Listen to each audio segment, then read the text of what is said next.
Degrowth sounds theoretical until you realize countries are already trying it. Not perfectly, not fully, but intentionally. In policy, in budgets, in constitutions. And the results in some cases are extraordinary. Today, a tour. I'm Dee. Let's go. We talk about degrowth as if it's a future hypothetical. But governments around the world are quietly running real experiments and outperforming the orthodox growth model on the metrics that actually matter for human and ecological well-being.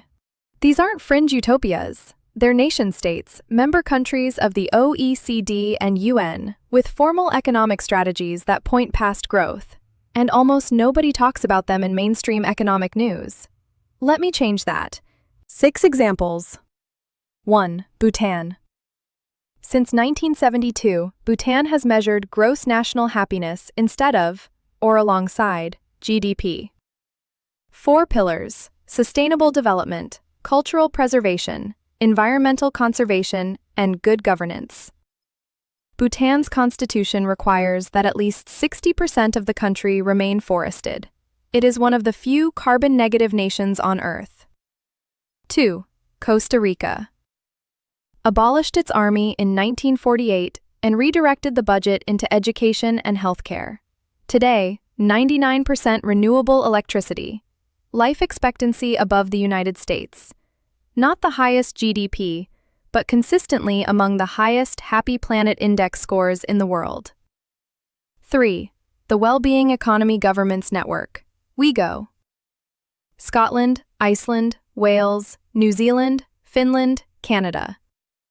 Each running formal well-being budgets, where policy decisions are evaluated against indicators of human and ecological well-being, not just growth. 4. Amsterdam. In 2020, the city formally adopted Kate Raworth's Doughnut as its economic recovery framework. Their planning, housing, materials, and food strategies are now built around staying inside the donut. 5. France. Passed a repairability index for electronics, mandating that manufacturers display how repairable each product is. The data has changed consumer behavior and pressured manufacturers to redesign for longer life. 6. Ecuador and Bolivia. Both wrote Buen Vivir, the indigenous Andean concept of the good life, into their constitutions. Bolivia gave nature itself legal personhood. The implementation has been uneven, but the legal framework exists in a way it doesn't elsewhere. These examples don't add up to a perfect world. None of these countries has solved everything, but they're proof of concept. Real states, real budgets, real outcomes. The argument that degrowth could never work in practice